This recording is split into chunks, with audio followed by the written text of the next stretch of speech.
pair of wise dice, then attend to this heaven slice of an angel wrapped in skin. Throw dice and woes of life. Love deprived, look at her vibe. What's the meaning of life? One subjective paradise. Crystal chandeliers, moments reflected. Often mirrors appear clear, grinning from ear to ear.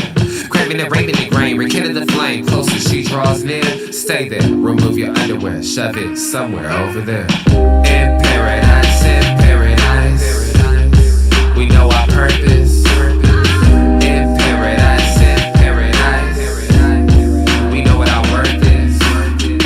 In paradise, we manifest dreams. In paradise, truth is what you can see. Boom. Yes, it is. The truth is what you can see. Hello, everybody, and welcome to this edition of the Unpopular Hour. Of course, I'm your host, Matt Clark, and today is Monday, and somebody is feeling tons better. As you know, I struggled for most of about 3 weeks of this month, or last month, with kidney stones, and it was... Boy, it was rough. I tell you, it was rough. But, we got through it, and so now I'm feeling tons better. I can actually sit up. I can actually move around. Just doing ibuprofen now, so somebody is very, very happy with what's happening. That being said, let's get to the basic news with our Thunder, Oklahoma City Thunder. They've been playing really well. The last 10 games, they went 8-2, I do believe is what they went. Let me pull that up just to make sure. I do believe that's what it was. Let me see, where is it? Thunder Knicks. Okay, the Thunder went 8-2. So we've gone here since we first started doing this, okay? The Thunder started the season off going 7-3. Then we went 8-2. Then we went 6-4. Then we went 8-2, and so you look at what we're doing, and we're now 35-15, and we've lost a couple games simply because of, I believe, the coach still playing guys that I just don't understand. I don't understand why you're playing Lindy Waters. I don't understand why you're playing Jang. I don't. You're playing him 6 minutes, 5 minutes. Why are you playing him? All you're doing is giving away possessions. That's all you're doing. You're digging holes for your team to come out of. And the problem that this guy is having, and I don't think the Thunder realize it or they just don't care, is that as a player, you know who's supposed to be on the court and who doesn't. You know who's supposed to be on the court and who's not. You do. And by him playing these guys, I mean, you can see when he plays with Wiggins and them, Lindy Waters, they don't pass the ball. Only time he gets past the ball if it's with Jang or Meechik or somebody like that, they'll pass the ball. But these starters are like, you don't belong out here with us. Why are you out here with us? I'm going to have a better chance of me going to the basket. Now, he did make a shot yesterday, I will say that. But he don't belong there. He don't. And once again, the Thunder are not in win-now mode. They're in, it seems like they're going to be forever in, we're rebuilding. Hey, let's forget the rebuilding. Let's go. I mean, you got arguably one of the best players in the league. And here's SGA stats right now.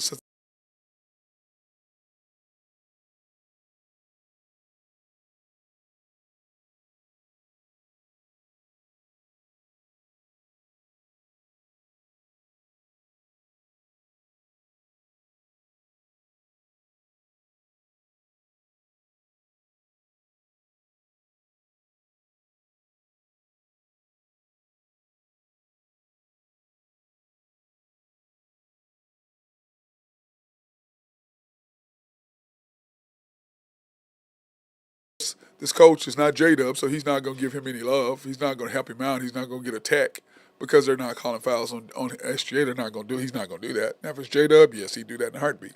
That's their boy. And by the way, you know what the Thunder are without him? 5-1. The Thunder are 5-1 without J-Dub. Now, they were down 23 points yesterday and fought all the way back. Down 23 points yesterday and fought all the way back. Taking care of the Raptors, 135-127 in overtime. Yesterday. The Thunder are now 35-13. The Thunder are now 35-13, and the Raptors have fallen to 17-32. Thunder took care of business 135-127 in double overtime last night. We did not play our best, but we did what we needed to do to win the game, and that's all you can ask for.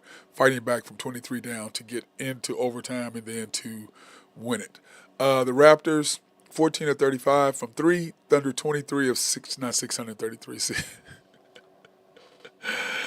63. I don't know where the hell I got that. I think I just messed up on that. Let me see if I can fix that. 633. That's funny. 60. We took 63 shots yesterday. Isn't that crazy? 63 threes yesterday, and it's simply because we had to, because they were backing in on the Thunder, packing the middle and making us shoot. That's what they did, and then we finally started making some, and then once we started making some, that was the key, and then that opened up everything for what we were trying to do. But yeah, they had a great game plan. Of course, Darko was a former Thunder player. A coach, I'm sorry, for the Thunder, so he knew exactly how to attack us and how to, I don't know why that didn't pop up. Why didn't that pop up?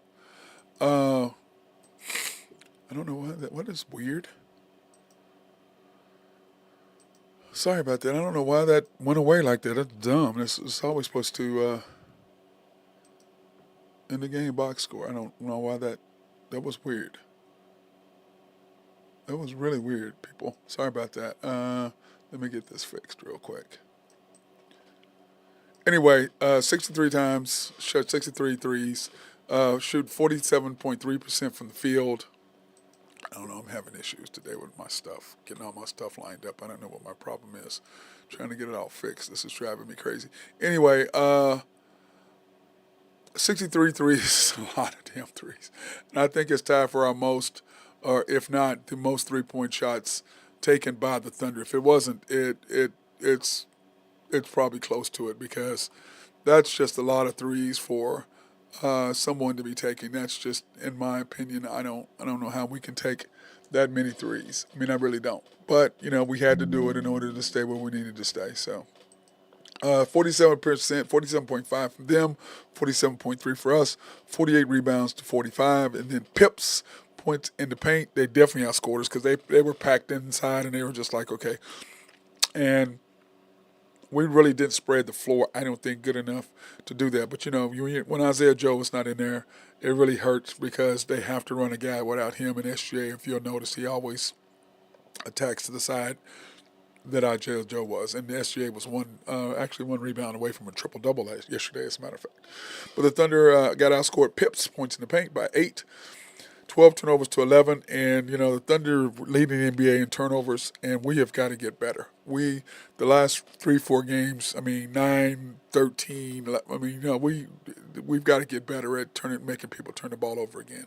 The Thunder, 33-36. I don't know why that's like that. That's driving me crazy.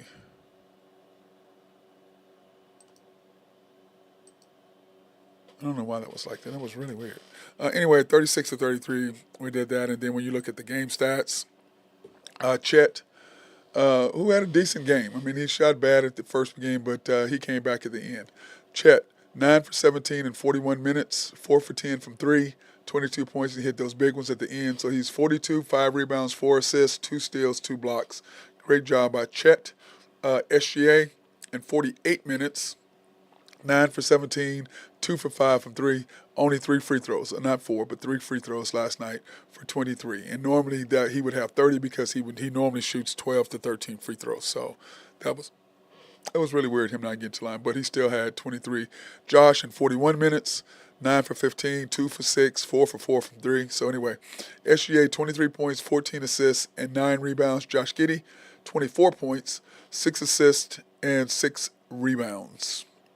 2 blocks for Josh, 3 blocks for SGA, and then, of course, steals. SGA had 2 to get his league average of 2.3, so he got that, so that's not going down.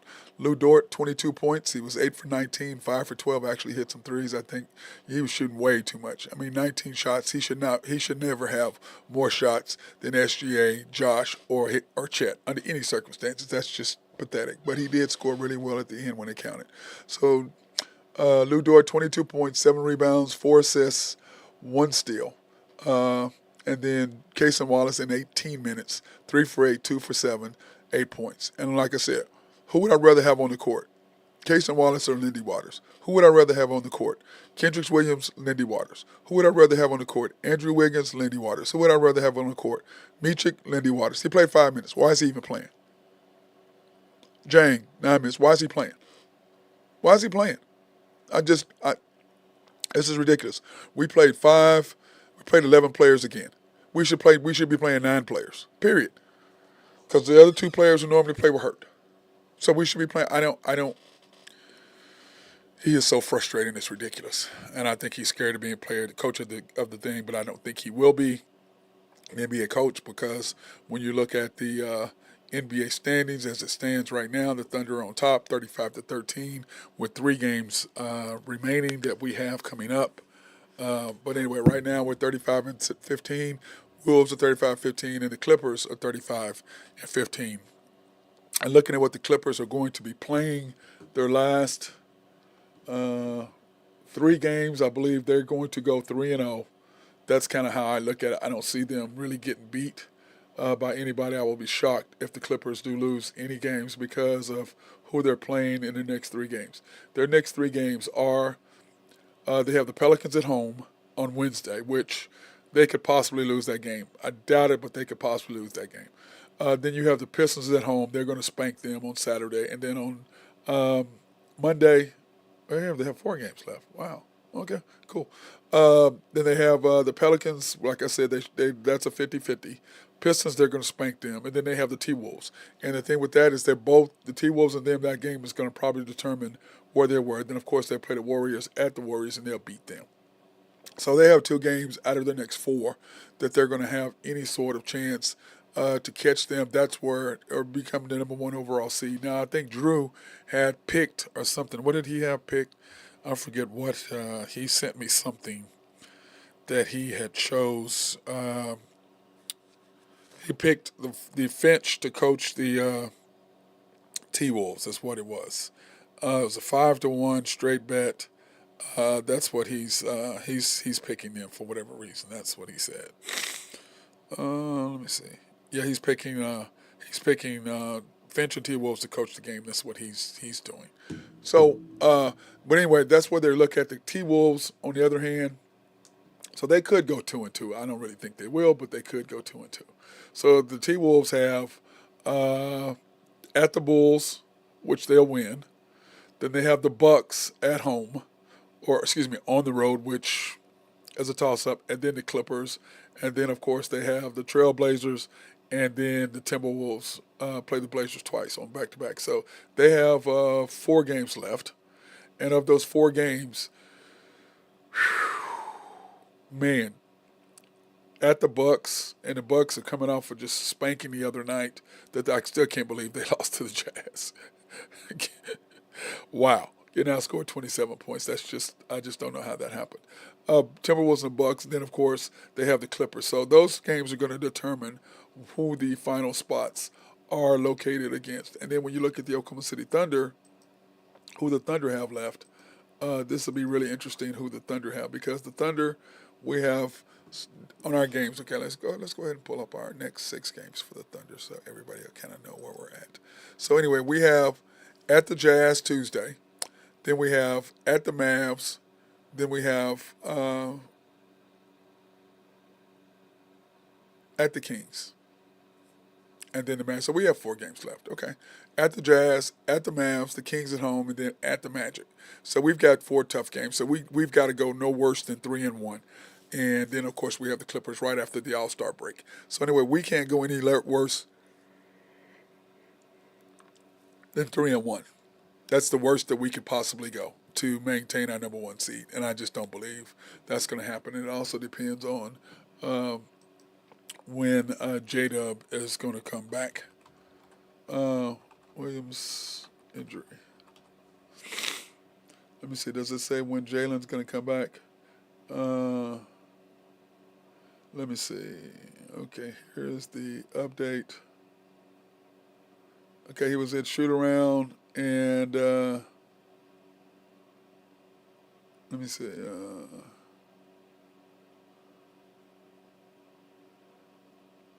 It doesn't really. Let me see.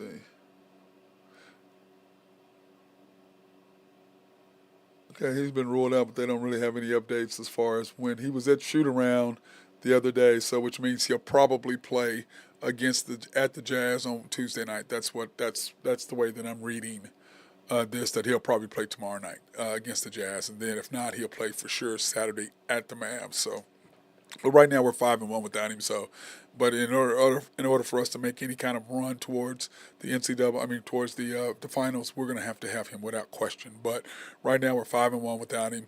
And you watch the team, and it was really weird. Is that we were talking that they pass the ball a lot more within the team. They are a lot more. Oh, what's the word I'm looking for? Um, there's no dissension on far as who is the best player. The ball goes through SGA every single time, so there's no question on who the leader is, except when he's in there. The way the coach is playing. Like the other day, it shocked me because the team that normally makes the run is SGA, Isaiah Joe, Cason Wallace, Wiggins, and J Will, and then he'll bring in Chet. That's the five that normally makes the run. When he played J Dub with them the other night, I'm like, what are you? I mean, I'm sorry, people. The writing is on the wall of what the hell the Thunder are thinking. They're only going to pay two people, and they're not going to play SGA. They're going to pay J Dub and Chet. Now, here's the rub that I have. If SGA wins the MVP this year, then they're going to be in a problem. If he doesn't, they can get away with what they're going to get away with. But if he wins the MVP this year and they finish high and do what they're supposed to do, then the Thunder are in trouble. They're going to have to keep him. And J Dub is who they want. And it's clear that he is the favorite of the team, of the coaching staff and of the ownership. Clearly. Because once again, they're like Jerry Jones. And I made this comparison when I was talking to Drew Hinthorn. The Oklahoma City Thunder reminded me of Dallas Cowboys. Oh, we drafted him. Excuse my language. I don't give a shit if we drafted you or not. If you're here long enough, you are the dude. Like to me, there's the best player in the history of Oklahoma City Thunder basketball is Kevin Durant, without question. Without him, when you got rid of him, Oklahoma City went in the tank with Russell Westbrook, who y'all picked to be your leader. Went in the tank. And now you're doing the same thing. Who you gonna go in the tank again? If you pick him over SGA, J-Dub over SGA, it's gonna be just like Russell over Kevin Durant. Same thing. Exact same thing. And you're creating the same type of player. Russell was not the type of leader that you wanted, but you picked him and he used that, and he is who he is. And SGA doesn't seem like that. He may be, which is maybe why you're moving off of him. But when you purposely know that everybody knows who their best player is. Now, it seems like there's a fraction in the deal. It seems like that even though Dort plays with SGA in the Canadian team, he's picked J-Dub. And you see that Chet has picked SGA. Okay? Clearly. Who players have picked, you can watch and see what they do. But the Thunder organization have picked J-Dub for whatever reason. And yes, he an approved player, yes. And I saw this thing talking about whether J-Dub and Chet got kicked off. Was it a crime for them being off the No. How the hell is it a crime for them being off the All-Star game? Because when you look at, here's the NBA All-Star team, okay? Here's the NBA All-Star team of the West. Okay, the starters clearly are Luka, Kevin Durant, SGA, LeBron, and Jokic. Okay, those are your starters. Okay, so who would you rather have, Devin Booker or J-Dub? Steph Curry, J-Dub. Anthony Davis, Chet. Anthony Edwards, J-Dub. Paul George, J-Dub. Which one? Kawhi Leonard, J-Dub. Which one? Karl Anthony Towns. Man, I'd have to think about that one. I may want to have Chet over him, but I didn't have Karl Anthony Towns in my group. I had Porzingis as my guy for that. So the only person that I missed off of the West was Karl Anthony Towns. I did not have him projected as an all-star player. So, but of that group, I mean, I'm not taking our players over any of those guys, and especially J-Dub, who's a guard. I'm not taking him over Booker. I'm not taking him over Steph. I'm not taking him over Ant-Man, and I'm not taking him over Kawhi or Paul George. Either one. So I don't know how the hell they can even throw him in there. That's some Thunder BS. I mean, I'm sorry. I'm not taking either one. The only person that I would even remotely think about is is Chet over Karl Anthony Towns, and that's a thing. But I still would probably have Towns. But I, I don't see how we got slighted at all. I think you got the guy who you needed to go. I think the fans voted Steph Curry number 2 in overall vote getting. But let's face it, the players and the media, which I don't care about the media, but the players picked SGA clearly, and that's like we're going to be doing a documentary. We're working on it right now. And the documentary will be based on what players think. And I'm gonna ask a couple media guys who I kind of respect, but only a couple. The rest of them I don't really care about media in Oklahoma City. But I'm gonna ask a couple guys their opinions, and I'm gonna let them know this is who we're thinking of picking. What do you think? They're not gonna make me change my mind, but I'm gonna see if they're on the same page or they're on some idiotic page. Because I'm sorry, I like Brent Price, but he's not one of the best players in the history of Oklahoma high school basketball. But he's in the Oklahoma Sports Hall of Fame. It's a joke. It's a freaking joke. So that's why I don't go by media and I don't go by people. We're going to go by players because it's so funny. And nothing against Brent. I like him. He's a good kid. And I was asking some guys about that, and not one player I asked did not laugh. Not one. They all laughed. Every single one of them. So that goes to show you that's why I'm not asking any media except a couple people. Like I'm going to ask Barry Trammell for sure.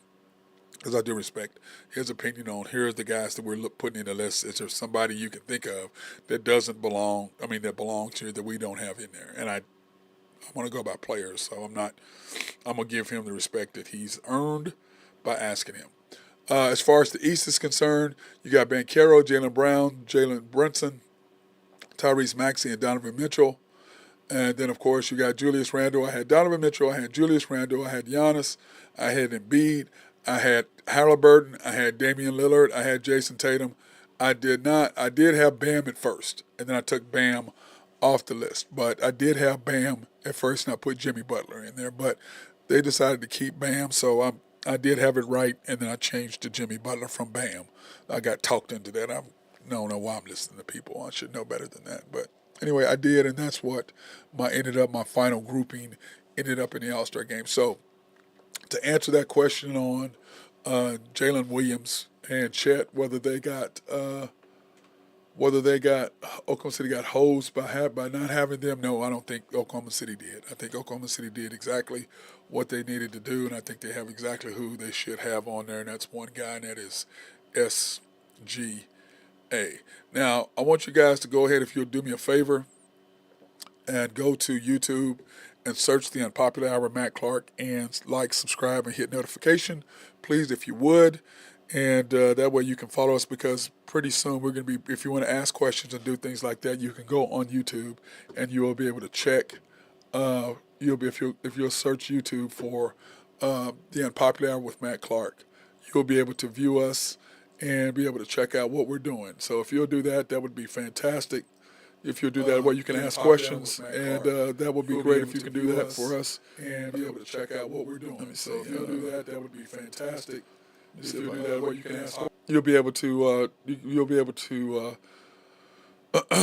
when it's live, you'll be able to sign in and you'll be able to leave a chat, and we'll be able to watch whatever you're doing right then and there. We can do that and do that anytime you want. So anytime you do that, just go ahead and you can do into that to chat. Anytime you want to chat with us, you can go ahead and you can do that. I'll be able to see everything you're doing, because I have it up right now just in case you want to throw in a comment. You can go to YouTube, search The Unpopular Hour with Matt Clark, click on it, and it's done. After the storm, Oklahoma City Thunder. If you do that, like, subscribe, and hit notifications, and we will be on the Apple Podcast and probably on YouTube as well. So by all means, go to that, and you'll be able to follow us immediately and be able to ask questions or be able to comment on anything that we're talking about, and we will pop you up there and let you know. If you've said something, we'll be able to do that for you. So we have no problem in doing that for you. If you will go do that for me, I'd appreciate that. A great deal. So anyway, that's kind of what we were doing thus far. Like I said, I like what the Thunder are doing thus far, where we are as a group, where we are as a team. I still think that we lack one thing, and we're just getting killed on, and we'll get killed on in the playoffs, is inside presence. We need somebody else other than Chet. He needs to be like when they play Jay Will and Chet together. We all love that. They just don't do it enough. for me or for a lot of people. They just don't do it enough. And it's just very frustrating that they don't do that because I'm just like, guys, we have something going on here. But Chet is a 4, not a 5. Jay Will is a 5. But we just get killed offensive rebounds because Kendrick Williams he's not a 5. And he plays and he hustles his butt off. Aaron Wiggins hustles his butt off. But we just get against teams who are big, strong, athletic, and they just kill us. So it's just important that we be able to take that to another level and be able to do that. So if that would be great if the Thunder do make a move before the trade deadline, which is in what, 3 days? I think it's 3 days. I don't see them doing anything, and we've talked about this before. How I'm okay with the run that we're going to make this year. I do believe we're going to make a run, but it's going to depend on who we play. I mean, because if we go back and we look at, let me pull this up real quick. If we look at the NBA standings at this particular moment, okay? Let me find this thing for you guys real quick.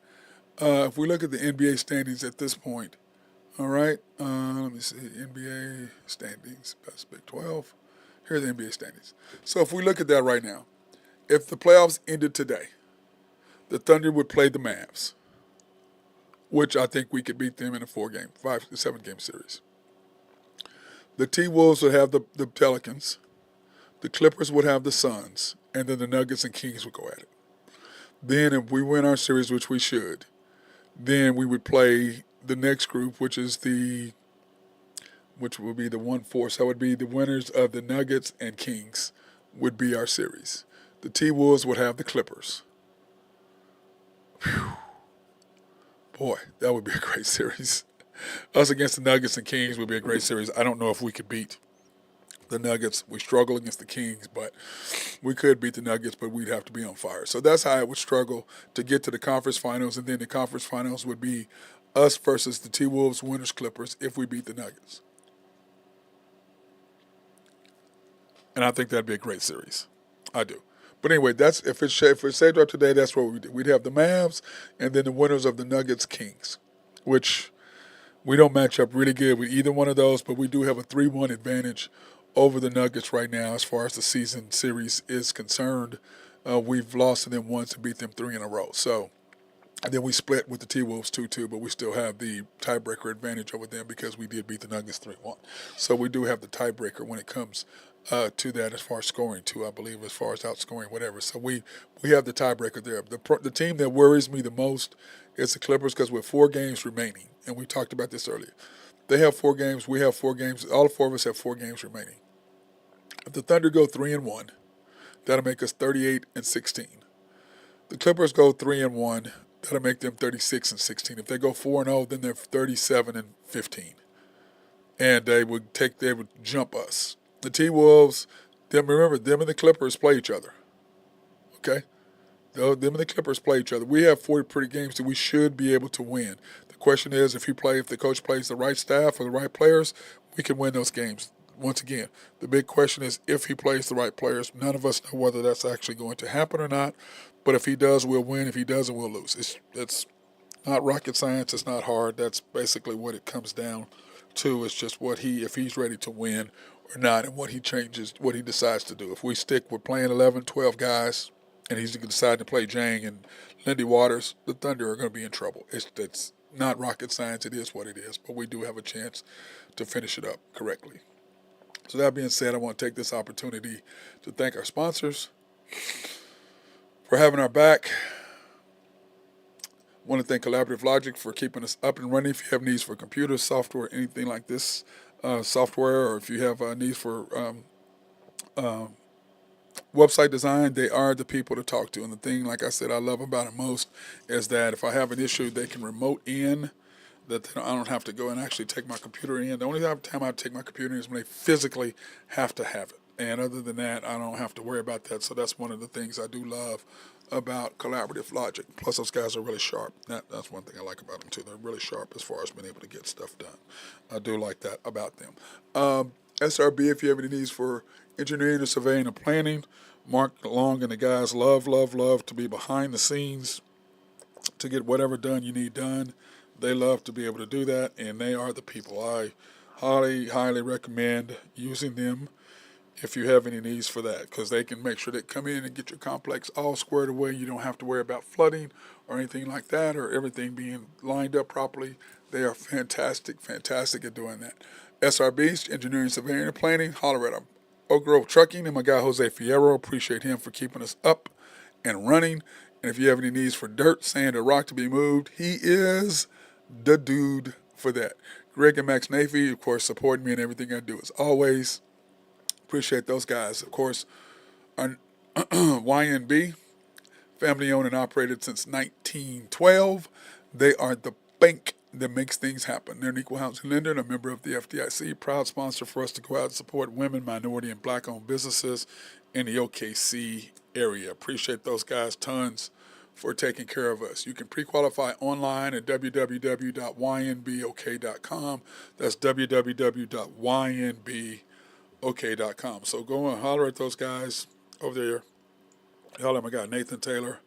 Holler at my man, the Horn Man himself, Joe Horn,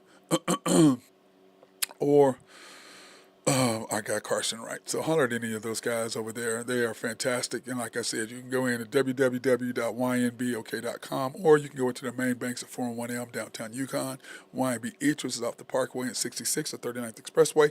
YNB Mustang, which is off 218 North Mustang Road.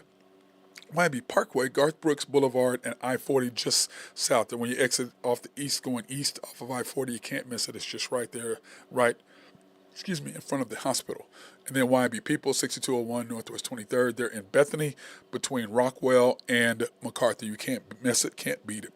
Great place and great location. Then our latest sponsor, the Mark Pemberton Shelter Insurance, the Mark Pemberton Agency, located at 4609 Southeast 29th in Dale City, America. 405-670-2424. And they're open Monday through Thursday from 9 to 5, Fridays 9 to 1, closed Saturdays and Sundays. They're probably serving the Middale area since 1982. So go on and holler at our boys. They appreciate that, and we appreciate their love and support. And then, of course, our boy Drew Hinthorn is giving his picks of the week. He's taking the Warriors tonight +1, the Sixers +2.5 without Joel Embiid. And then in college basketball, Kansas and Kansas State are playing tonight. KU -4 on the road there in Manhattan. And then, of course, Miami of Florida and Virginia. I guess I should have put Florida on there. Miami, because there's Miami of Ohio. Miami of Florida versus Virginia under. He's taking the under of 122 on that. So please go in and check that out and do that. But like I said, let's get back to the NBA, which what matters to us. In NBA scores yesterday, you had the Magic and the Pistons. Of course, the Magic take care of business, 111 to 109 to 99. The Suns, man, that's a team that really scares me. They really, really, really scare me. 140 to 112. Now they got Bradley Beal, and he was unbelievable last night. What was he, 11 for 15, I believe, or something, like 4 for 6 from 3. He was just crazy good yesterday, crazy good. 140 to 112. The Grizzlies have fallen again, and I just think they're in trouble. Celtics just pounded them, 131 to 91. And then, of course, the Pacers took care of business over the Hornets, 115 to 99. The Clips beat the Heat, which I thought that was going to be a good game, and it was, 103-95. The Clippers are just rolling. I mean, they are absolutely rolling. What have they won? Let me see. They were 5-9. So they have gone, 33? So what is that? 28-6 is what they've been rolling. I mean, Ty Lue got those boys on fire and rolling the way that they need to play. And then the Raptors and the Thunder, of course, in double overtime. We beat the Raptors 135 to 127. The Rockets and the T-Wolves. The T-Wolves handled the business over the Rockets, which, of course, I thought they would, 111 to 90. Jazz 123, Bucks 108. And then, of course, the Nuggets held off the Trailblazers 112 to 103, and that game was a lot closer than what I thought it should have been. But the Bucks and Jazz meltdown yesterday was just unbelievable. And I see I'm joined by my guy, Nathan Taylor of YNB. What's up, homie? Hey, what's going on, man? How are you? Nothing, man. Just trying to get everything squared away for talking about tonight. The games today, you got the Kings at the Cavaliers, which that's going to be a really good game. We need the Cavaliers to handle the business there. The Lakers and the Hornets. sure. What did you think about LeBron wearing Knicks colored shoes yesterday and then having the Knicks towel wrapped around his shoulders as he walked off the court? He's such a jackass. I I'm sorry. I'm not a he's fan of such his. no, not as an antics fan. As a basketball player, he's obviously amazing. But as a person, like to me, he's like Kevin Durant. You know, and Kevin Durant is an amazing basketball player. I think top 10 all time, maybe somewhere in that range. He will be, Kevin Durant, but yes. he's as a person, he's just so insecure. But he's kind of on the opposite side of LeBron. To be honest with you, KD craves approval, and LeBron likes to create turmoil. Yes. I guess that's the best way I can describe it. But yeah, I mean, it's just ridiculous, man. Like, come on, dude. You played for the Lakers. Be happy to be for the Lakers. If you want to go somewhere else, just do it quietly. You know, I mean, don't do this. You know, I mean, it's just I don't know. I just don't know. I don't like the way he's not the only one that does that. I mean, Kyrie's the worst. I mean, I can't stand Kyrie. But I don't put Kyrie in LeBron's category. No, not even close. Not even close. But I mean, the other thing that's driving me crazy about the NBA, what is with all these tribute videos, man? Well, I I have mean, zero problem with that. I get Bradley Beal and I get Russell Westbrook and I get I don't know maybe I don't know guys that have been in places a long time, but the Brooklyn Kevin Durant thing, really? I don't know. I just don't get it, man. Well, they did that simply because Kevin Durant played for them, and they've got to have some sort of. That was a respect thing more to me than it was anything else. He's only there for 3 years, Doesn't matter. It and was when he still. It was left, it was still. ridiculous. Okay, let's face it. Had he worn a 16 and a half instead of a 17, they would have went to the finals. That's Okay, very true. That's very true. I so mean, they got some, but yes, yeah, I they would know. have I don't think they would have won. I agree, but they got there. If it went for him, it wouldn't have happened. Okay, so I can see that he really saved their franchise. So to me, that was more of a respect thing than it was. You really earn a tribute? To me, it was. You see what I'm saying? It was more of a respect. Well, hey, and I have to give him at least gave the Nets the opportunity to get something back for us. Well, that was. I don't have any problem with that. To me, that's all the Thunder, bro. I have zero problem with I that. I have no I problem knew with it that. would be. That's why I said it. Yeah, I'm sorry. I just don't. I don't like what they did. I don't like how the way that they did Kevin Durant. You picked Russell Westbrook. To me, if that was your choice, you earned it. You earned that. You earned that. That's the way I look at it. You earned it. He goes, you're not going to treat me like trash and then get benefit from me not being there. That's not going to happen.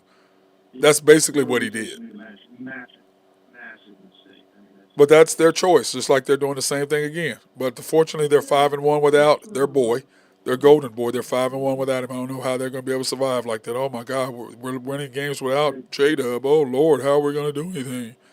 You know, they had no business winning that game yesterday, man. They had no business winning that game yesterday.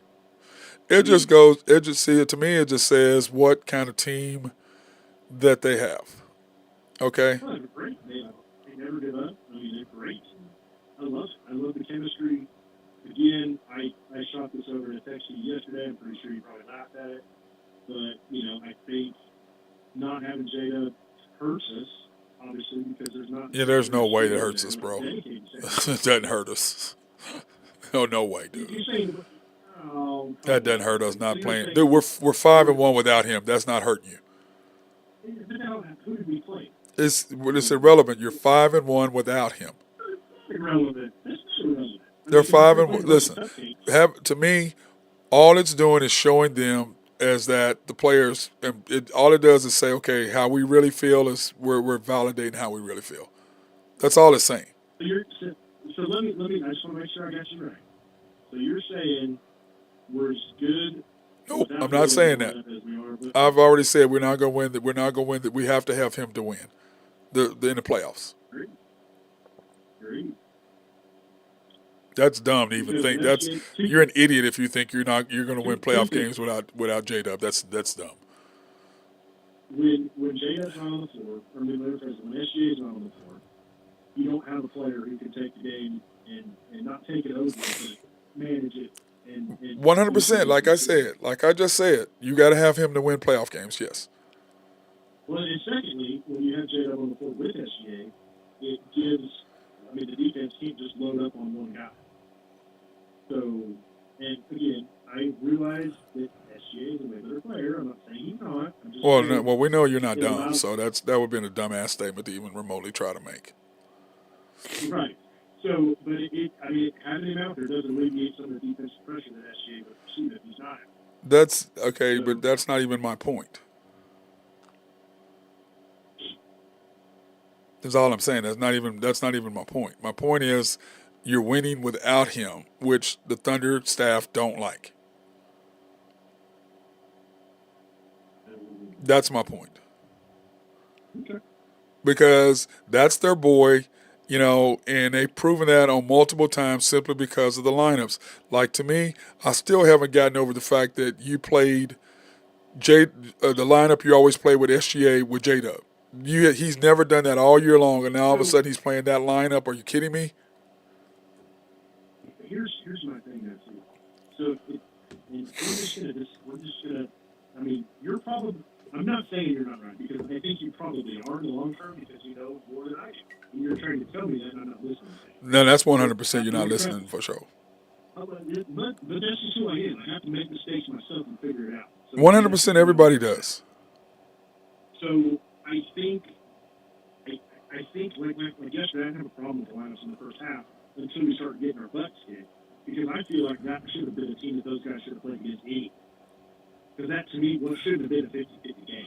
Yeah, but the point is, Nathan, they shouldn't have been playing against them in the first half. You cut out, man. I said they shouldn't have been playing against them in the first half. Why not? Well, in the first half, listen, you can't give me one damn good reason why, that he should be on the court in the first half, Lindy Waters. Well, because we should have been beating that team by 15. He shouldn't be on the court in the first quarter. Oh, Matt. Okay, okay, I'm gonna ask you a simple question. So you're saying you'd rather have him on the court instead of Kendrick Williams? I said you said you'd rather have him on the court instead of Kendrick Williams. No. You'd rather have him on the court instead of Wiggins, Aaron Wiggins, right? Okay, you'd rather have him on the court than Case and Wallace.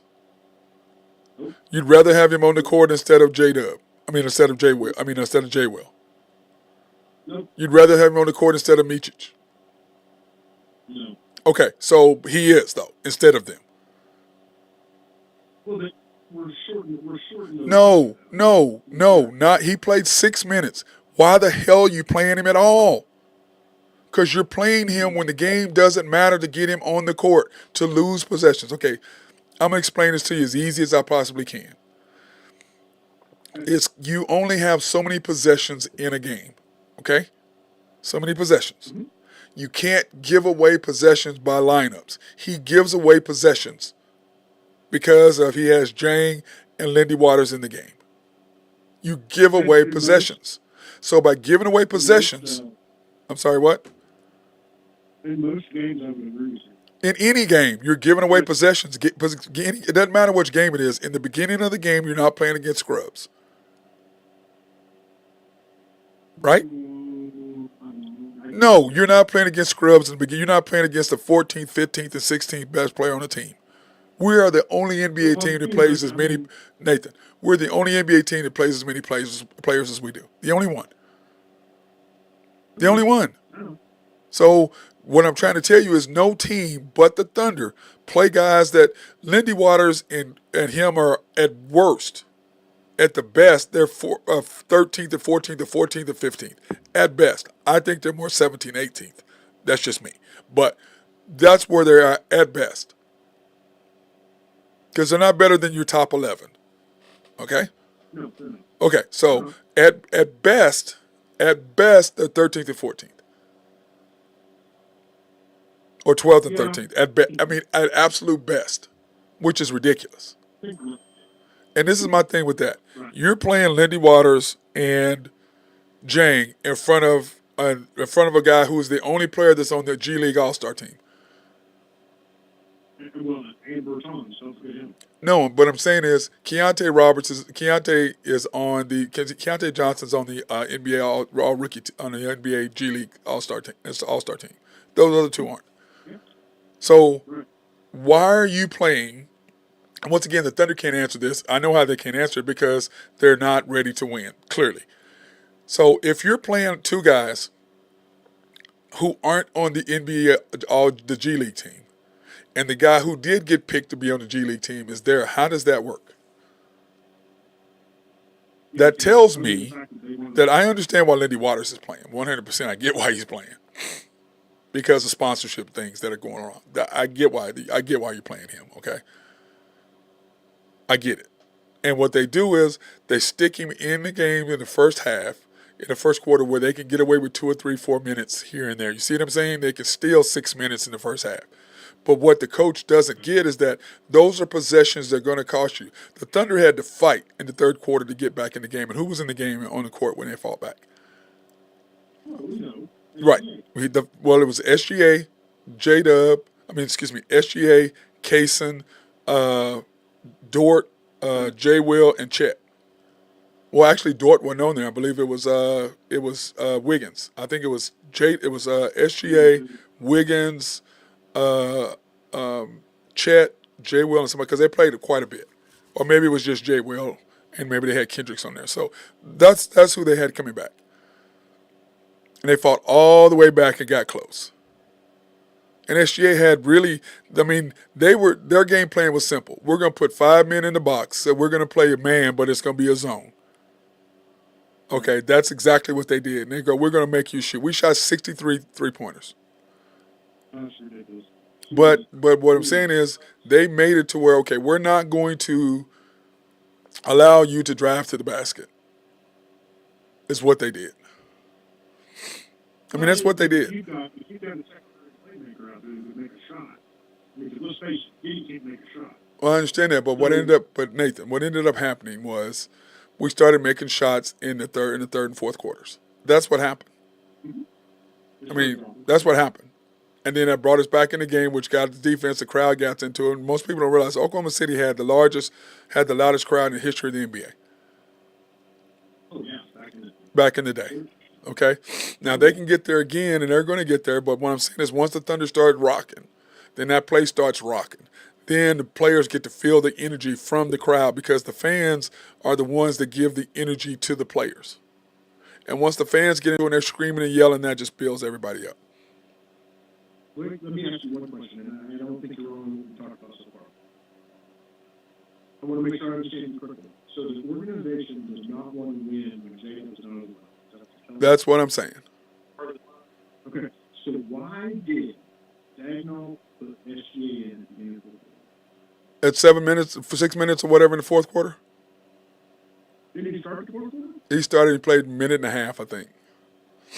Okay, so why did he do that at all? Listen, because the whole point was he did that because he needed SGA to play a little bit more, so he did that. But I'm telling you, you're to play Lindy Waters and he put him in the game and you're down 12. When he comes out, you're down 19. With Jang, same thing. Dude, he knows they don't deserve to be on the court. The players know that. Okay, the only people that pass Lindy Waters the ball and when he's open is Michik and Jang.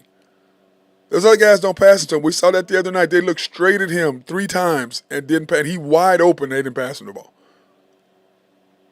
They're like, dude, get the hell off the court. You don't fucking belong out here. Excuse my language. You don't belong out here. I'm not passing it to you. I have a better chance of we making the drive into the basket than throwing the ball to you. That's how they feel. But it's irrelevant how they feel.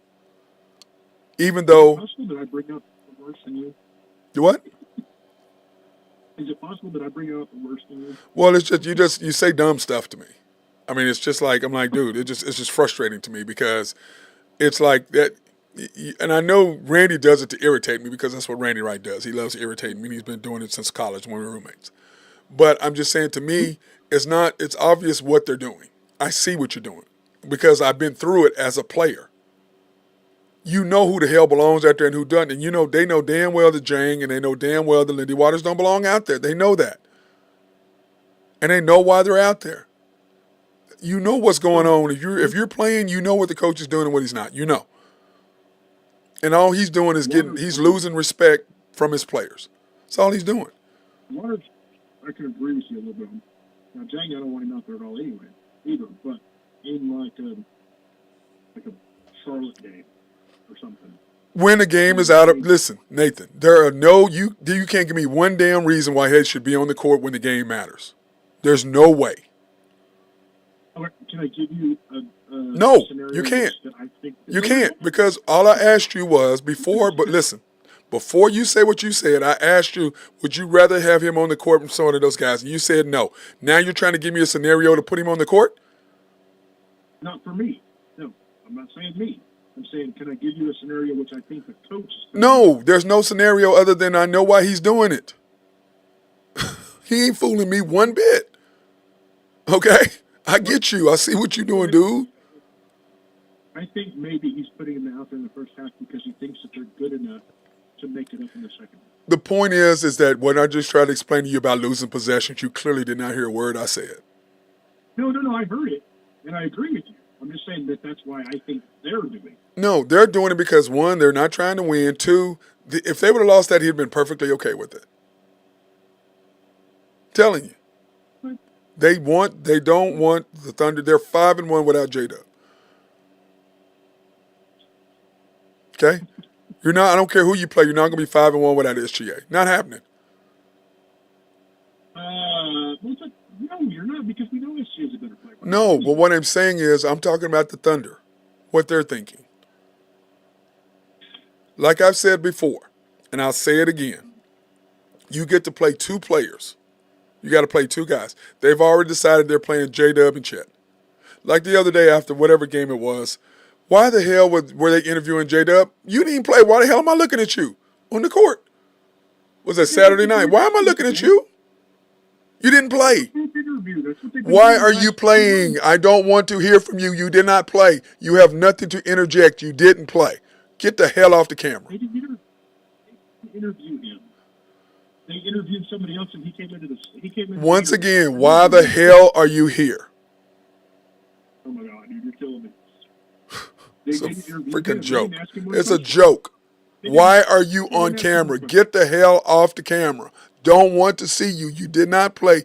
I don't want to see your face. I don't want to see you. I don't want to see nothing about you. You didn't play. You have nothing to offer me. Get the hell out the camera.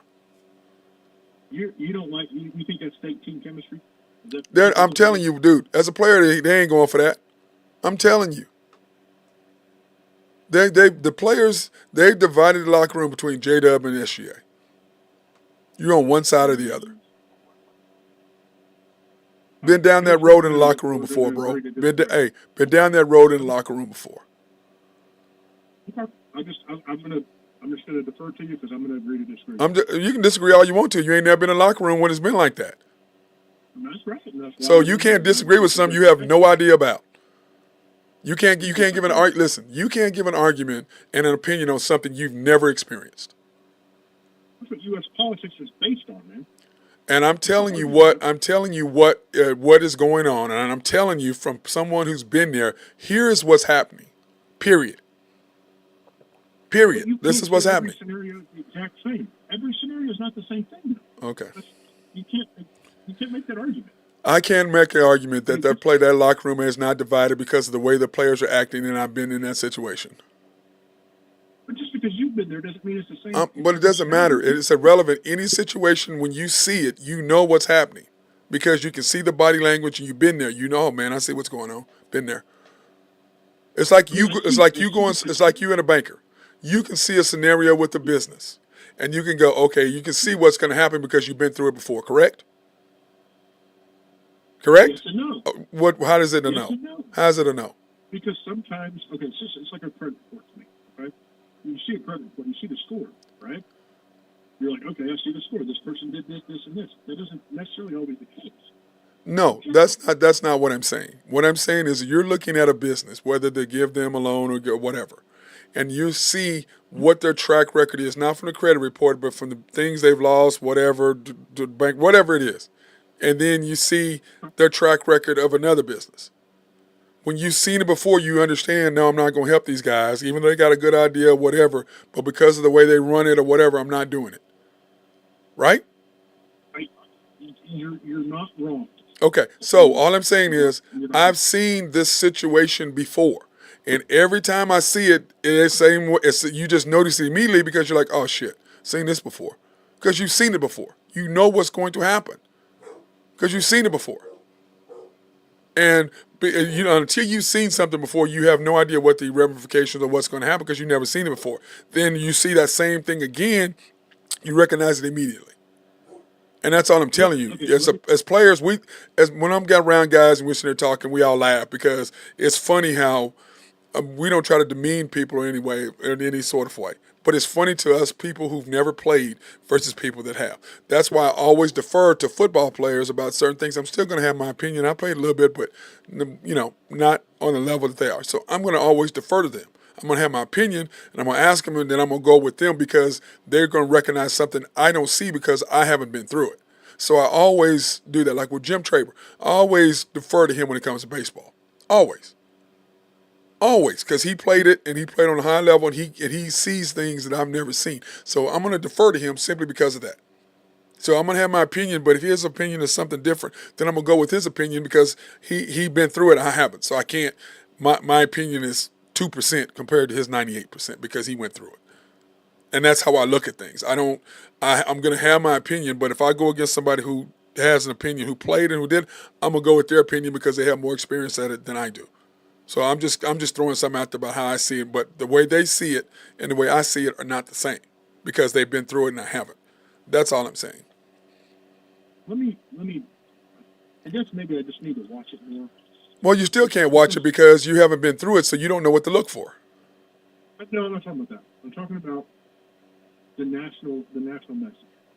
Because the only thing that I remember from the national broadcast was that when they called, what we've talked about 100 times, when they called them out for not running the play for SGA. Mm-hmm. How we felt about it. We called that. But every post-game show that I've seen, like on the TNT guys, like they don't ever call that note out about anything. Well, because they're not. They always say how great the team is. That's what they do. They're playing. Because, Nathan, they watch the highlights. They don't watch the game. So that's why. Listen. Let me answer your question. Because they asked him the question about the SGA thing, that means they actually watched the game. Okay? And until you actually watch the game and you're just seeing highlights, you don't know. You're like, oh, look at everybody. You don't know what the intricacies of what happened and what was laid out and what was done. But if you watch the game, he called for 2 different separate plays. He did not call the play for SGA twice. And by the way, last night, great out-of-bounds call because he is magnificent on out-of-bounds calls. The 2 things that this coach is great at is out-of-bounds plays and half court and building up, making players better when they, making talent players who aren't necessarily talented. Anyway, making players better. Those are 2 things he is fantastic at, 100%. And that play by SGA, him mixing him, there was 2 different dynamics. SGA had 3 guys around him.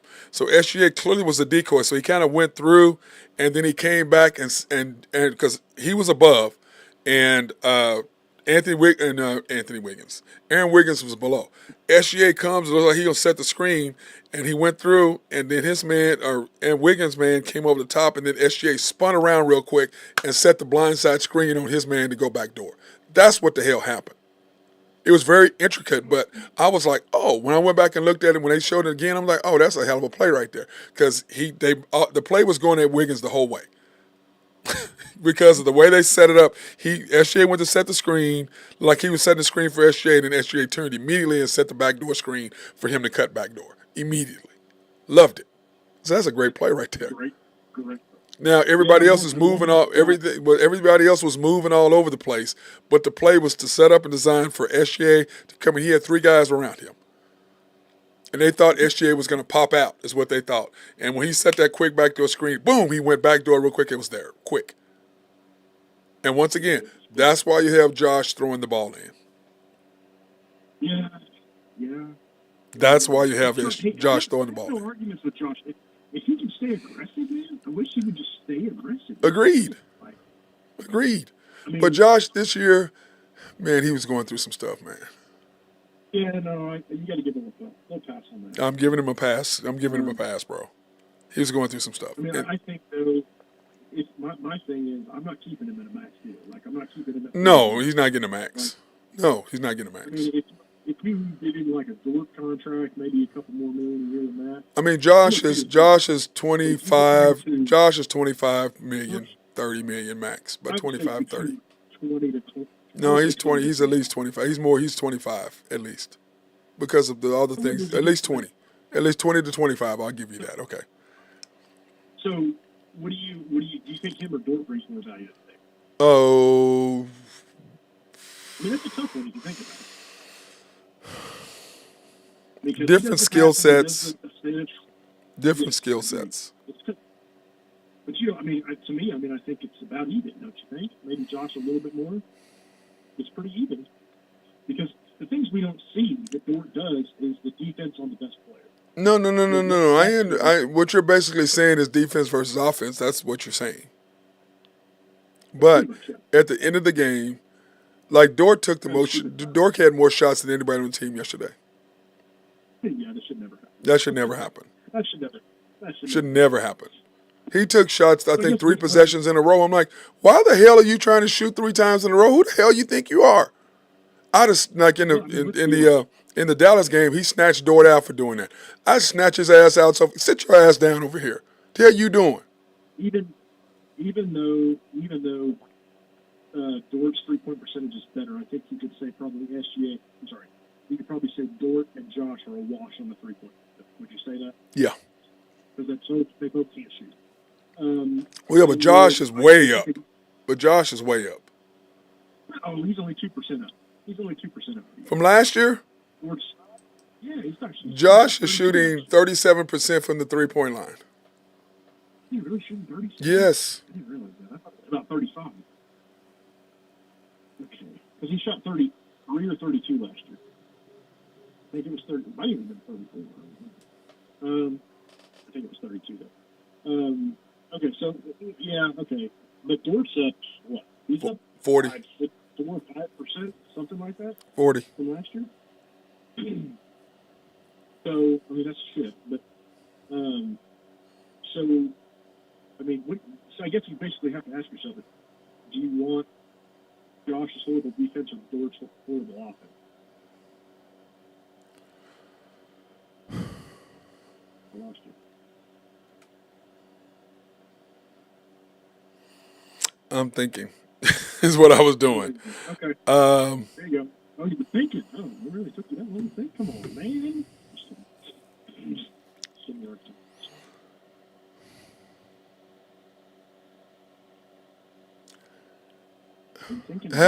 Having a defense, you have to have somebody like an Andre Robinson or a Cephalosha. You have to have that lockdown, somebody who can go guard the other. You got to have that. That's not Casey Long. Yet. It would be more Keontae Johnson or the other kid that was a 2-time Defensive Player of the Year who's in the G League. It'd be one of them because Keontae is Dort size where he can guard this. You know what I'm saying? But he's a ways away. Yeah, but so he would be the closest one to it, to me. I mean, I like both of them, man. You can't keep both of them. There's no way. To me, you know, my ideal thing is you pay SGA and you pay J-Dub and Chet less than Max. Yeah, I mean, like Russell did, basically. That's what you do. You pay them less than Max because neither one. I mean, because I believe they want to get rid of SGA and pay them to the maximum amount of money they can give them. That's what I think the Thunder's plan is. Well, that's probably what will happen. Yeah. Okay, they'll get rid of SGA. They'll get a bunch more picks, so they'll be happy they've got 80,000 more draft picks, and they can continue to act like, oh, we're young and we're so young and we're rebuilding, they ain't gonna win shit. Is what's gonna happen. So hold on, I guess I maybe agreed to something. I didn't hear the whole thing. So you're saying they're gonna get rid of SGA and give Max money to That's more give it max money to J-Dub And Chet. Trent. Yeah, Chet.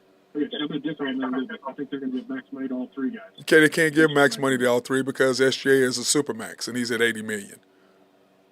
They're going to figure it out, man. There's not enough money.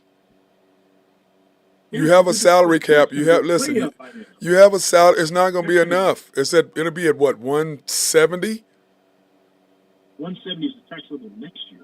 You still got a whole nother 2 years before you. Okay. Let's face it like this. Your SGA is at 80, so he's almost half of it, right? And if you pay both of them 40, that's another 80. You're at 160. Yeah. Huh? He's almost half of the current. Right. I know that. What I'm saying is, between those three, you're going to be at 160 million. That's 40. That's 40 million each for J-Dub and Chet. Yeah, but the first year start out lower than the last year's did. So yeah, you're gonna be close. Okay, let's say 70 million. He's gonna be at 400 million. That's where he's gonna be. Yeah, there'll be 150 between the three of them. Yeah. Yes. Yeah, that's a lot of damn money. Then you got to really go through the draft to get players to go along with them. So, because remember, you'll have Case, and by that time he'll be coming up. You got to pay him. Then you've got Jay Will. He can be low on the list and pay him. Then you got these other guys coming up who you don't play. Got to pay them, or you keep drafting and adding in a rookie every year. You'd have to add a rookie every year. Is what you'd have to do. Here's what's going to change the dynamic of this. We're going to get extensions between 24 and 25 on J-Dub and Chet, right? We both agreed on that? Yes. Was that Drew? Did you see Drew pop in? That is me. I'm just listening to you guys. Okay, because I was like, I thought I saw you pop in there. I don't want to interrupt your thought there. All right, go ahead. Well, he's going to finish his, Drew, and then... I'm just listening to you guys. I'm in total agreement that Jay and Lindsey Waters don't need to be on the team. Yeah. Yeah, thank you. They're taking up a roster spot. Thank you. Okay, well, hold on. Hey, Drew, when Nathan finishes his thought on this process about those three, then we're going to hear your side, okay? Go ahead, Nathan. Finish your thought. Okay, so they're gonna max J-Dub and Chet next year. Yes. Next offseason. Not this offseason, but next offseason. Right. And then they'll have to sign Shea I think it's the year after the second. Yes, the next year after that, they'll have to sign him. Yes. The salary cap in 25 and 26 is going to jump exponentially because the TV contract is expired at the end of next year. So yes. The new TV contract will take effect in 25, 26, which is going to, if you remember the last TV which is the year they pay that they have to pay SGA. Right, and it's going to jump probably about, if I had to guess, 30 to 40 million. It's not going to guess. They ain't going to let it jump that much. That's what it did the time before. Yeah, but they've already said the deal with the contract as far as the third player. Okay, Drew, what's your thought process? Well, I mean, I think they're going to struggle to keep all three. It's going to be, if they do keep all three, they're not going to have anybody on the bench. So they're going to have to make a decision, who they pay, 4 through 9, who they don't pay. And I'm with you, they're probably going to have to find some really good rookies come in, fill those spots to remain competitive. So I don't know. It's going to be interesting, but I don't foresee them being able to keep all three of them. I don't either.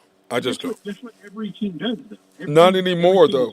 Not anymore. Not anymore. The way that they pay the new CBA is prohibiting the NBA from doing 3 superstars. They only get to keep 2, which is why the Suns have no money. They have no bench. The Lakers right now, I mean, they don't have a third superstar. They've just got a bunch of guys at about $20 million. Yep. You can only get 2. That's what I'm trying to tell you, Nathan. You can only have 2, so you got to pick who you want. And they have decided they want J-Dub and Chet. I don't know that I agree with that. I see your point, and I kind of agree with your argument, but as a fan and as being from Oklahoma City, I sure hope that isn't true. Yeah. Because that sure would be a big-time disappointment. Well, I believe they're going to lose a lot of fans if they let SGA go. I think they're going to do the same thing they did with KD. That's what I think. The reason why it didn't make an effect in Oklahoma City with KD leaving is because he chose Golden State. And everybody, and to this day, I've had to school so many people on, well, he cost us a game. I go, no, he didn't. Talk to your boy Russell. Look who shot the many who had it into the last 5 minutes of the game. Quit opening your damn mouth and go look at what the hell happened. Because you're running your mouth. Don't be an idiot. Yes, I said don't be a dumbass. Go back and look at what the hell happened. It was game 5. We're up 3-1. I said go back and look at what happened. We were driving the whole game and forcing what's the big dude for them to come up with the big center? What's his name for Golden State? Bogut. Huh? Bogut. He had to come over. So we were coming back door, and Andre Robinson and Baca were rebounding off the backside off us driving to the basket. Then in the last 5 minutes, there was 13 shots taken. 7 by Russell, 12 shots taken. 7 by Russell and 5 by Kevin Durant. They were all jump shots in the last 5 minutes. No layups, no attacking the basket. Okay? That's what happened. Along with Klay Thompson going out of his damn mind. But that's what happened. Okay? And I tell all these fans, you're a dumbass. You're just running your damn mouth. Go back and look what happened. We went from attacking the basket to shooting jump shots, which is why Russell Westbrook will never win a title because he doesn't take advantage of the ball. He is one of the most athletic, crazy basketball talented we've ever seen. But as far as understanding the smarts of the basketball and how to work the end of the game, that's not him. Yeah. Not him. And in basketball, you get 12 less possessions in the playoffs, okay? 10 to 12 less possessions. And Russell would always cost you 3 to 4 possessions of those. Always. Always is because of some bonehead move he'd make every time. And the Thunder are doing the exact same thing with their who do they promote? They don't promote Chet anymore. Remember how they used to promote Chet? When Chet took SGA's side in this whole deal, they stopped promoting Chet. They promote one guy. One guy. Anytime you look at anything to do with the Thunder, it's J-Dub, J-Dub, J-Dub, J-Dub, J-Dub. Nationally, it's SGA, and they'll mention Chet. But that's who they talk about. Oklahoma City Thunder, only thing they talk about is J-Dub. That's it. And it's frustrating to me. I'm like, this guy, you're creating another Westbrook is what you're doing. It's what they're doing.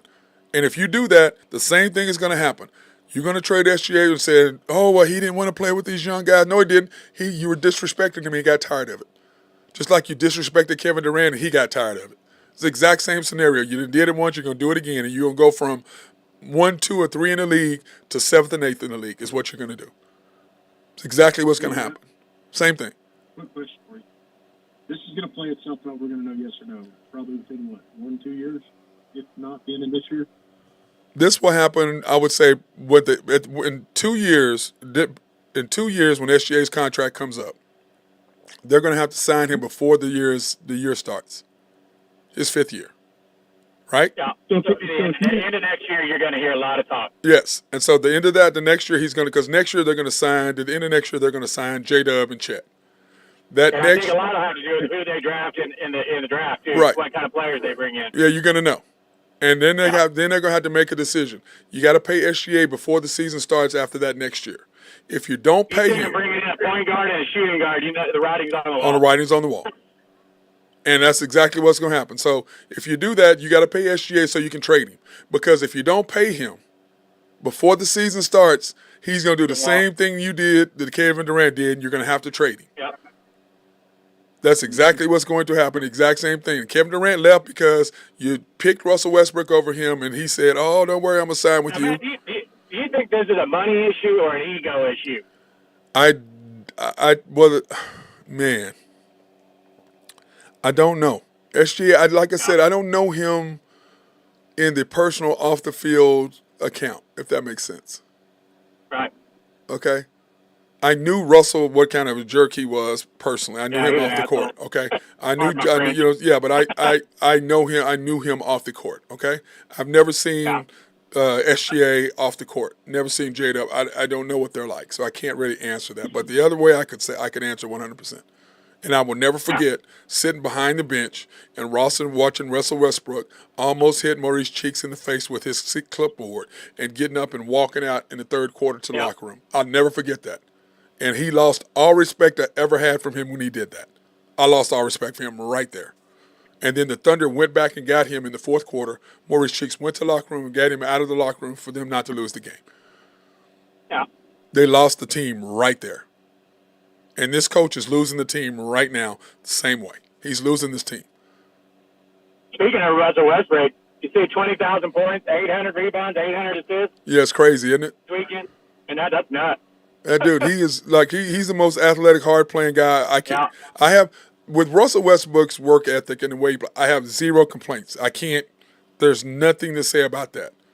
But him, as far as being a knowledgeable basketball player, he's not that. Caught up with him on the floor. Yep, he's not. He's not a smart basketball player. He's just not. And in proof to the pudding, how many teams does he play for now? 6?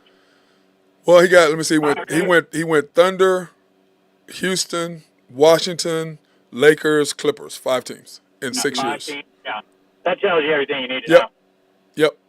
Yep. He is not in my top. He's probably in my top 40 of all time, somewhere around there. Top 50 for sure. Top 20, no way. Yeah. Top 30, no Well, way. he's the first ballot Hall of Famer. Oh, 100%. 100%. 100% first team Hall of Fame. 100%. And because to me, like I said, I was talking about earlier, I have a problem with reporters. I don't like when we're doing it. We're going to be doing this documentary, and I'm going to ask one reporter type person about the players that we've chosen and what we're doing. One, Barry Tremble. The rest of them I have zero respect for. No respect for their opinion at all. I'm going to ask him. The rest of them, you're an idiot. Shut the fuck up. You're an idiot. Not even Nick Gallo? Not even Nick Gallo? I got one person I'm going to ask for, and that's who I'm going to ask, and that's it. And what we're going to do is I'm going to show him our list of people we have and say, is there anybody here you would add on? Because I'm going to go to the players. Because the players know who the hell, like I asked Drew about a certain player the other day. You know if somebody can play or not. Whether you like him or not is irrelevant. You know if he busted you up or not. You know. No. You could. There's a lot of guys I don't like. Well, yeah, they could play. They could go. But I don't like them. But they could go. Russell, I don't like him. But that doesn't diminish that. It's just like me. Ron James, top of the list. Yep. Dude, what was that yesterday? I don't know. He's wearing the New York Knicks deal around his neck with New York Knicks colored shoes on. Are you kidding me? And he's already making it all about him. I don't know. Always does. My extra year. I don't know if I'm going to come back. I'm like, dude, just leave. Just leave. We didn't want you there in the first place. No. You really haven't done much. You won a COVID title. That's it. Other than that, you've been pretty average, and the Lakers have been pretty average. Yep. I'd take a COVID title to say. No, you're taking a title. I'm just saying, but when you're talking about LeBron James, I mean, that's what he's hanging his hat on with the Lakers right now. And in Laker lore, that's not very good. No.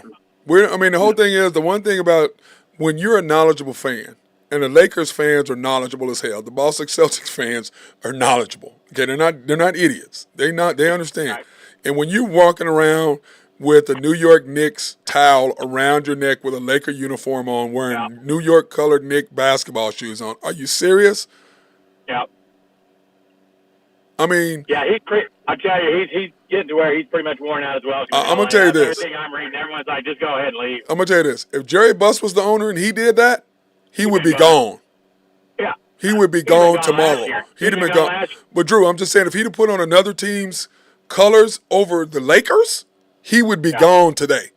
He would be traded today. You don't disrespect the Lakers for the Knicks. Yeah. Wow. He would be gone.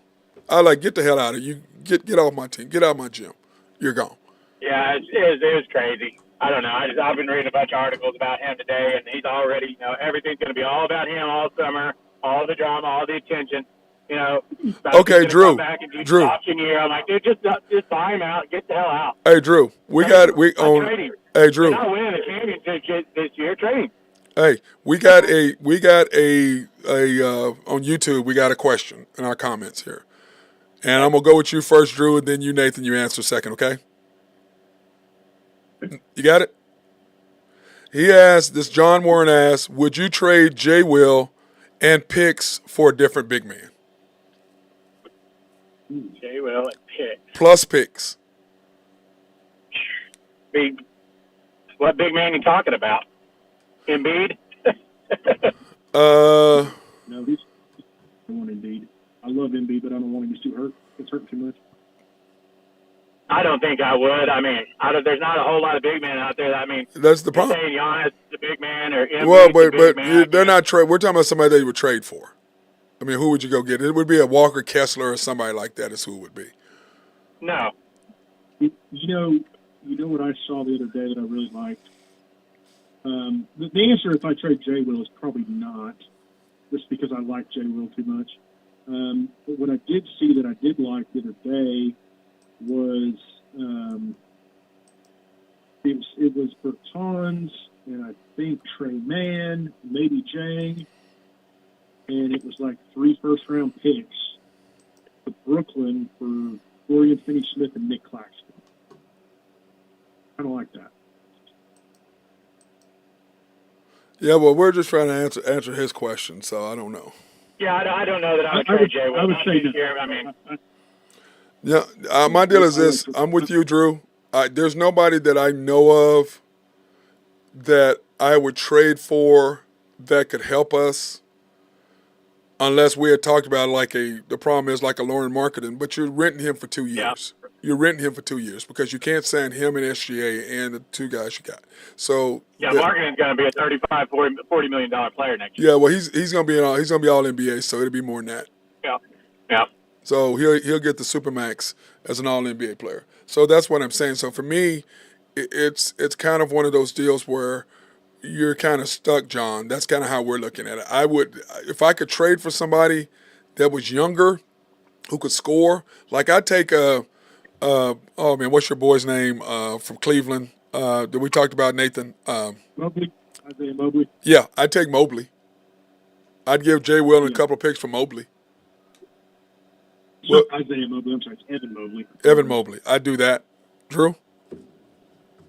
Yeah, I don't think I would, man. I mean, not right now. I think maybe next year. I mean, see what happens, see what you do in the draft, and see who all they sign. But I think I'd just stay pat. I don't think I'd get rid of him for another big right now, unless you could really find someone that could go. So a really good player that you could package him, him and some picks, maybe even another player for. But I don't think there's anybody else out there available right now that I'm gonna give him up for. Yeah.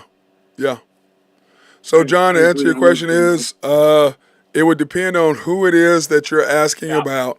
But for the most part, Drew, Nathan, and I are all in agreement that no, we would not trade Jay Will and picks for another big. Is that right? We're all in consensus. Now, if you get Anthony Davis, that's well. If we get Anthony Davis, we're winning the chip. 100%.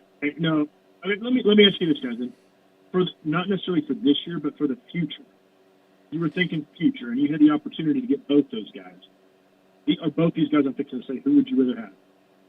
I know which one you're going to say, but I'm saying for the future. Would you rather have Anthony Davis, or would you rather have Jaren Jackson Jr.? Jaren Jackson Jr. Okay. Pretty tough. I agree with you. Well, this is why. But Drew, this is why I'm gonna have him longer. Yeah, he'll be there. Anthony Davis probably got 3 good years left, maybe 4. That's the only reason. But for the next 3 years, if I had 3 years, yeah, Anthony Davis. But for my future, because we're young, yeah, Jaren Jackson Jr. I'm with you. You put Anthony Davis on this team right now, they win. They win chip easy. It's over. You put AD and Chet down low with SGA, J-Dub, and Josh, or Kaysen, or Dort. Yeah, you're good. You're good. Or Wiggins. Yeah, you're good. I'm telling you. No, or Wiggins. I agree. No, I'm just saying you're good. You're good. You're winning the chip. Wiggins is making himself some money. Well, but the whole thing is, Jay Will getting hurt is a godsend for him. J-Dub. You mean J-Dub? Yeah. Him getting hurt, it's really letting Wiggins kind of show his colors. Yep, and they're 5-1 without him. Like I was telling Nathan, they're 5-1. That matters. But hey, it matters. Preface that with saying it doesn't matter who they play. No, I understand what the Thunder's bullshit is. Okay, well, I get what they're trying to say. 5-1, 5-1. It's just tough to go 5-1 in the NBA. Yep. There's not too many wins to get they're up 5-1. They're 5-1. I put it like this. This is okay, and I was looking at. I pulled this up just a while ago, guys, and this is what the Thunder have gone. Okay, where is it? I pull this up and it freaks me out. Okay, so when we first started keeping the stats, the Thunder went 7-3 to open the year up. Then they went 8-2, 7-3, 8-2. Yeah. That's moving, bro. Good, man. And this last thing, this last 10 games. Have they lost 3 in a row yet? Nope. That's a telling stat to me. If you've only lost 2 in a row and you haven't lost 3 in a row, that means that you're pulling it back together. You're improving. We've lost 2 in a row once. We lost to the Sixers and T-Wolves back to back. Then we lost to the Lakers Clippers back to back. Then we lost to the Hawks and Nets back to back, which was ridiculous. And then we beat the Wizards, the Heat, the Blazers, and the Magic. So, yeah. Those are games you got to win if you're Oklahoma City. Well, I take that back, Drew. We lost to the Lakers and Clippers, and then we turn around and we beat the Jazz at the Jazz, beat the T-Wolves at the T-Wolves, beat the Blazers at home, beat the Spurs at the Spurs, beat the Pelicans at the Pelicans, and then lost to the Pistons and T-Wolves. Yeah, that's a nice rebound. You lose 2 in a row and you rattle off 5 in a row. Yep. That shows some discipline. That shows some heart. Yep, and then we lost 2 in a row and we turn around and we beat the Wizards. We lost 2 in a row. We lost the Wizards. Let me see. We did that. Oh, here's this last time. We lost 2 in a row. We beat the Nuggets, the Hornets, and the Raptors after losing 2 in a row. But we talked about that. Remember, Drew? We talked about the T-Wolves and the Nuggets. Me, you, and Nathan. We talked about we were going to split that 1-1, however way it turned out. But right now, I almost called the Toronto loss. It was close. yeah, it was ugly. That's a better team. That's a better team than their record, I think. I mean, they got a lot of good little pieces, man. Who was that? Getting Emmanuel quickly. Toronto. Getting Emmanuel quickly for Toronto. Well, for whatever reason, Toronto, in the history, Toronto always plays Oklahoma City tough. Always. Oh, always. Especially in Oklahoma City. They always play well down here. But, Drew, the whole thing is his lineups that he played the first half, it's like, what terrible. are you doing? Yeah. What are you doing? And 62 threes is not a recipe to win games either. No, but Toronto, because Darko They forced him into shooting those. remember, the Lakers did. he used to be our assistant coach. The coach of the Toronto Raptors used to be assistant coach for the Thunder for years. Okay? So he got that job. He knew exactly what to do to the Thunder to beat the Thunder because he coached them. He's assistant coach. He knows where the weaknesses are. He knows that. But the fact that Dort took more shots than SGA drew, I was like, are you kidding me? Yeah, that can't happen. Yeah, here is the hold on. Here are the games. Your boy Giddey did lead the team in scoring for the first time this year. Yeah, Josh Giddey had 24 points. He was 8 for 15, so he had 24, 6, and 6. Dort took 9. He's showing out before the trade deadline. Yeah, he did. And Dort was 8 for 19, Drew. 5 for 12 from 3. He took 12 threes. Aaron Wiggins took 41. It took 11. So that was 23 threes just between two guys. They were 9 for 23 between just those two. SGA was 2 for 5, Josh 2 for 6, and Chet 4 for 10. So between Chet, Dort, and Wiggins, they took 33 threes. I'm okay with Chet and Wiggins taking those, but not. But Dort. I'm sorry, 13 for 33. Might be a little too much for Chet. I don't need Chet shooting 10 threes. No, 13 for 23 No, though. no. 13 for 33. 13 for 33. Yeah. I'm okay with maybe Chet having half as many as that, but Wiggins he can take 8 threes if he wants. No, he needs to take about 8. I don't want anybody shooting more than 6 to 8 threes a game. That's 8 threes is your max. I want you shooting 6 threes a game. But they baited Oklahoma City into shooting. Yeah, they did. Threes, kind of like the Lakers did. But the difference was that they made them this time. Yep, they made them in the fourth quarter. In third and fourth quarter. But SGA's numbers were ridiculous. 23 points, 14 assists, 9 rebounds, 3 blocks, 2 steals, in 48 minutes. Yeah, but he played well. But, it's just that to me, by the way, I'm going to do this and then I got to go. I'm looking at the standings. If you had to do the standings right now, Drew, okay. The Thunder would play the Mavs. The T-Wolves would play the Pelicans. The Clippers and Suns. Oh, that'd be a great series. And then the Nuggets and Kings. Oh, my God. Those are 4 great series, man. Those are amazing. I think the Lakers will be in there at the 8th seed, but I understand, but right now they're 20. The Mavs are 26 and 23. The Kings Lakers are are going to 20. beat the Lakers in a playing game, and neither are the Jazz. No, I get that. I'm just saying if it was the way it is right now. Yeah. The problem is, I think that's a great matchup for Oklahoma City. If I'm Oklahoma City, I want to play the Mavericks. yes, you do. You want to play the Mavericks or the Pelicans. You don't want anything to do with the Lakers. Yeah, you want to stay away from the Suns, the Nuggets, and the Lakers. Yep. You don't want anything with the or the Kings. At least in the first round. The Lakers, you want to get the Lakers in the later round. Yep, when they're tired. They get tired. Yeah. Let me ask you guys something. And it's maybe I'm guilty of wearing blue glasses myself. Everybody knows that. Are you guys? I mean, tell me if I'm wrong, please. But you will. Are you guys a little guilty of wearing purple sunglasses just a little bit? Thinking the Lakers are just a little bit better than what they really are? No. No. I think I know exactly who they are. They're an average team, but I'll tell you this: in the playoffs, they're a different animal. They're a different animal, and you got to deal with the big boy. They're built for the playoffs. And you got to deal with LeBron. Yeah. You're long, and they can shoot it at certain times. They got a big, long backcourt. They can defend. I mean, put it like this: up and down. they beat the Celtics and the Knicks, but they get blown out by the Hawks. Yeah, they beat the Clippers, the Celtics, and the Knicks. And the Knicks. And get blown out by the Hawks. You get blown out. Blown out by 30 by the Rockets. But then again, they rest their players about every other day. Yeah. So yeah. You know what lineup you're going to get with the Lakers.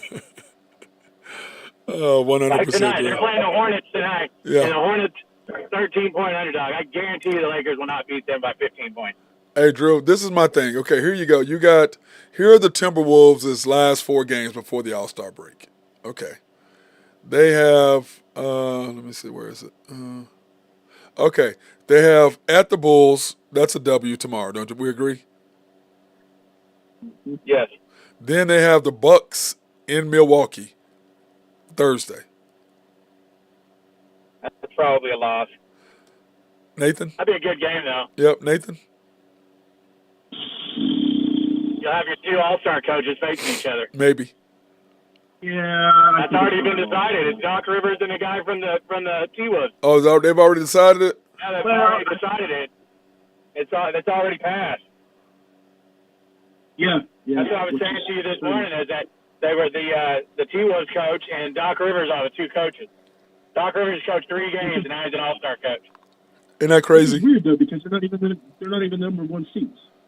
Yeah, but they're gonna pick. That tells you what they think. Record within the division. Yes, within in the division. Within the Eastern and Western Conference, that decides it. Yeah, who has the number 1 seed in the Western and the Western Conference? The T-Wolves record. Our record is better on the outside of the conference than it is inside. Yes. Anyway, you have the T-Wolves at the Clippers. So the T-Wolves have got at Milwaukee on Thursday. Then they've got a rest, and they come back, and then they play the Clippers at the Clippers. So they go Bulls. They have Bulls, Bucks, Clippers, Trailblazers, back to back. So that's their next 5 games. 2 and 3. They'll go 3 and 2. 3 and 2. 3 and 2. Beating the Blazers twice. That's why I say 3 and 2. 3 and 2. So that'll put them at the T-Wolves. That'll put them at 38 and 17. Okay. Then you got the Clippers, and the Clippers are here are their next games. They have where are they? Okay, Wednesday they have the Pelicans at home. To win. They have they play today. They play the Hawks in Atlanta. They'll win Atlanta, and they have the Pelicans at home. Then they have the Pistons at home. So we say that's 3-0, right? Yep. Then they have the T-Wolves at home on Monday, and then they go to the Warriors on Wednesday. So I'm thinking 4-1. 5-0. 4-1, 5-0. I think 5-0, 4-1. Yeah, that's probably about right. They'll either lose to the Warriors, the Pelicans, or the T-Wolves. They'll lose one of those 3 games. So Yeah, they're the Clippers. so they'll be 37-16. Okay. The Thunder, where are they at? The Thunder, here are their next games. The Thunder, Jazz tomorrow at Jazz. That's a tough one. Then the Mavericks Saturday at the Mavs. And then the Kings at home on Sunday. So we do back-to-back. We go Mavericks and Dallas, turn around and play the Kings the next day on Sunday. So we play at 2 o'clock on Saturday and 2 o'clock on Sunday. Against the Mavericks and the Kings. Yes, back-to-back. Except Mavericks games on the road.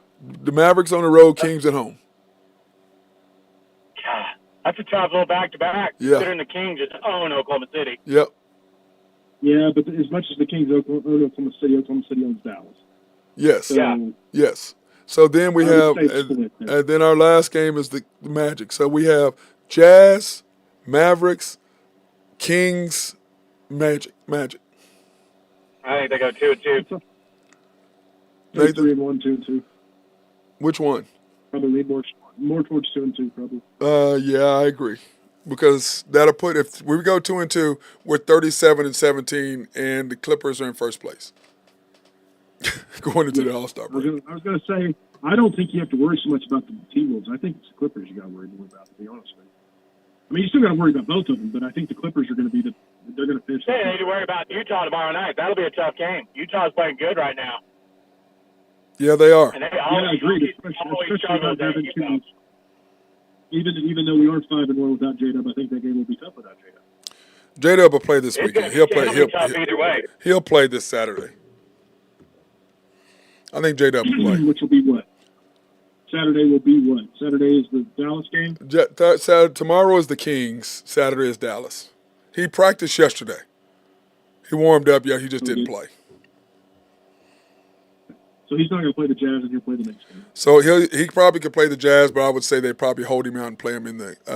I mean, the Jazz just beat the Bucks by 15 points up there. Yeah, hey, outscored him by 27 in the fourth. Crazy. Yeah. Yeah, but they're a long team. But we played the Jazz twice, right? Already. Yes. And they haven't led for a single second in either one of those games. We won both games wire to wire. Yeah, but they're playing really well right now, though, Nathan. But they were 8-2 when we beat them that last time. They were on an 8-2 stretch. Yep, they were. We beat them in Salt Lake. Yep. That's when SGA hit a big three. They won by 5. Yep, he did. In Oklahoma City. They won by 5 in Oklahoma City on January 18th. SGA hit a big shot down the stretch in that game. Yeah, so I mean that to me that's going to be interesting to see what happens there. But anyway, so it's going to be tough. So. Well, some man Jalen Williams played in that game, so. Your man. So we don't know. Your man is always talking about your dude. Sure, man. You know, it doesn't bother me. No, you know that, right? No, it doesn't. Lindy Waters thing bothers me more. I mean, I'm just like, I mean, I get why you're playing him, but dude, we're trying to win. I don't understand how he's even on the team. I know exactly why he's on the team. You know, Lindy Waters doesn't bother me. I mean, besides the obvious, but I mean, that's why he's on the team. That's why he's on the team, bro. But he doesn't bother me as much as Jay because at least he can hit a shot every now and then. If they pass him the ball. I mean, to me, if you watch the game, the players show you what they think about the dude. They know he should not be out there. They know that. Yeah, I agree with you. But again, if you had to choose between him and Jang, which one would you put out? Jang. Yeah. Oh, really? Oh my God, are you kidding me? He said that he's irritating you, Nathan. Don't fall for it. Don't fall for it, Nathan. Don't fall for it. So, all right, guys, I gotta get out of here. I gotta go beat up some kids, man. All right, man. All right, appreciate y'all, and I'll holler at you guys manana. Hey, Drew, do you want to go over your picks? I went over them already. Do you want to go over them again, real quick? No, it's all right. We'll get. There's not too much action tonight. There's only 4 games, so. Yeah, I know. So I want to make sure. Nothing that I'm really heavy on tonight either. It's pretty light action. Yep. in the NBA. Well, what do you think of that Kansas State game in Manhattan? I took KU -4. I don't see how you can bet against KU. KU coming off a 20-point beatdown in Houston, and then Kansas State dropping one in Stillwater. So Yeah. it may be a trap game, but I kind of like KU in that game. I think they're going to be too big. I agree. All right, appreciate you guys. I'll let y'all later.